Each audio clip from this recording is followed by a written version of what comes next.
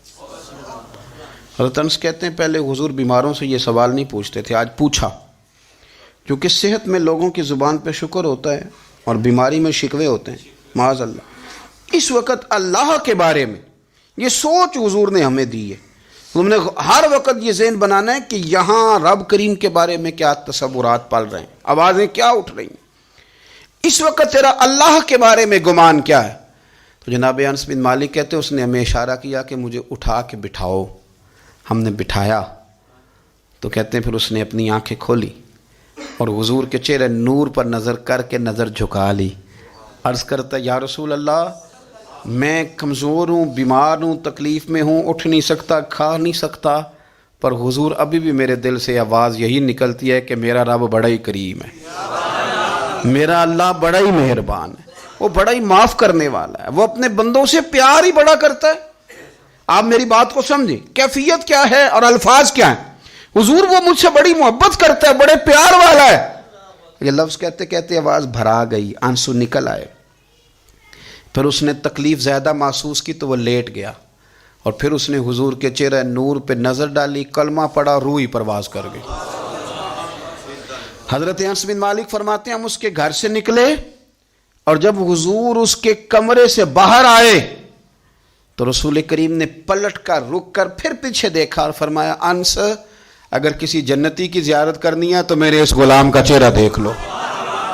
اس لیے کہ جن لوگوں کے نظریات رب کریم کے بارے میں اس طرح کے ہوں پھر ان کے خاتمے خیر کے ہوتے ہیں، پھر اللہ ان کے لیے جنت کے فیصلے فرماتا ہے۔ اپنے افکار میں، نظریات میں، سوچوں میں کوئی ضروری نہیں ہے کہ ہم لوگوں کو دو لفظ کہہ کے مطمئن کر لیں تو ہم خود ضمیر کے قیدی بن کے زندگی گزار دیں، یہ معاملہ ٹھیک نہیں، یہ صحیح نہیں چلتا۔ آپ اپنی قلبی واردات پر، قلبی خیالات اور تصورات پر کڑی نگرانی رکھیں گے، آپ دیکھیں گے کہ کہاں یہ مجھے خرابی کی طرف لے کر کے جا رہا ہے، کہاں یہ بدگمانیاں پیدا کر رہا ہے، کہاں یہ خرابیاں لا رہا ہے، یہ سختی پیدا کر دے گا، نفرتوں کو، لالچ کو، حسد کو، عداوت کو یہ بڑھا دے گا۔ آپ اپنے معاملات پر اپنے دل کو ہمیشہ حاضر رکھیں، اللہ اپنے محبوب کا صدقہ فضل کرے، وہ مقلب القلوب ہے تو وہ ہمارے دلوں کو اپنی طرف پھیر دے۔ آخر دعوانا ان الحمدللہ رب العالمین۔